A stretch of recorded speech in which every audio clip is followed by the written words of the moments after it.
வணக்கம். ஸ்ரீ சிவசூர்யா ஜோதிட வித்யாலயம் வழங்கும் காலச்சக்கரம். நான் சிவசூர்யா செந்தில்குமார், கோவில் நகரம், கும்பகோணத்திலிருந்து. உங்கள் ஜாதகத்தில் எந்த ராசியாக வேணாலும் இருக்கலாம், எந்த லக்கணமாக வேணாலும் இருக்கலாம். எந்த லக்கணத்தில் நீங்கள் பிறந்து இருந்தாலும் உங்களுக்கு திசைன்னு ஒன்று நடக்கும், திசாபுத்தின்னு நடக்கும் இல்லையா? இந்த கேது பகவான் எந்த நட்சத்திரத்தில் உட்காந்துருக்காருன்னு பாருங்கள். உதாரணத்துக்கு கேது பகவான் சந்திரனோட நட்சத்திரத்தில் இருக்காரான்னு பாருங்கள்.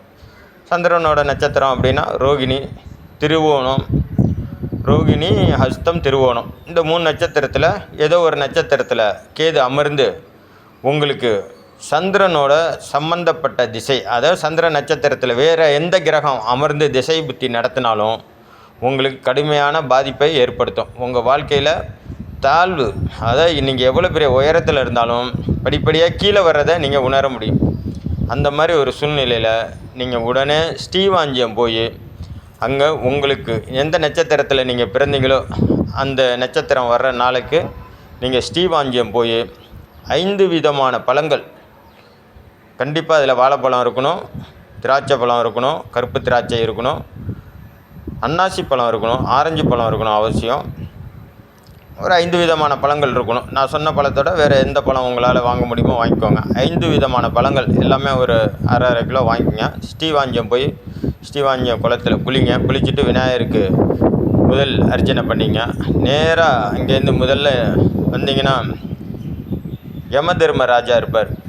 அவருக்கு உங்கள் பேரில் இந்த பழத்தெல்லாம் குருக்கள்கிட்ட கொடுத்து அர்ச்சனை பண்ணுங்கள். அர்ச்சனை பண்ணிட்டு அந்த பழத்தை வெத்தலை பாக்களோட அந்த குருக்கள்கிட்டையே தட்சணையாக கொடுத்துட்டு உள்ளே போய் அதுக்கப்புறம் முருகப்பெருமான், சிவபெருமான், அம்பாள், பைரவர் எல்லாருக்கும் உங்கள் பேரில் ஒரு அர்ச்சனை பண்ணுங்கள். சிவபெருமானுக்கு பண்ணும்போது மட்டும் அஷ்டோத்திர மந்திரத்தில் அர்ச்சனை பண்ணிக்கோங்க உங்கள் பேரில். நான் சொல்கிறது உங்களுக்கு புரியும்னு நினைக்கிறேன். கேது பகவான் எந்த நட்சத்திரத்தில் உட்காந்துருந்தாலும் சரி, எப்படியா இருந்தாலும் ஒவ்வொரு கிரகத்துக்கும் 3 நட்சத்திரம் இருக்கும். அந்த 3 நட்சத்திரத்தில் கேது ஏதாச்சும் ஒரு நட்சத்திரத்தில் உட்காந்துருப்பார்.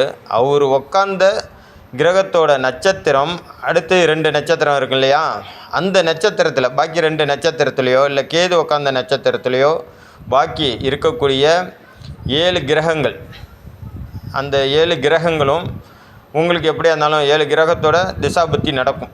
அதில் ஏதாச்சும் ஒரு கிரகம் இந்த கேது எந்த சாரம் வாங்கி உட்காந்துருக்கோ அந்த கிரகத்தோட சாரத்திலே அடுத்த உங்களுக்கு திசாபுத்தி நடத்தக்கூடிய கிரகம் உட்காந்து உங்களுக்கு திசாபுத்தி நடந்துச்சுன்னா கண்டிப்பாக உங்களோட வாழ்க்கை சீரழிய போகுதுன்னு அர்த்தம்.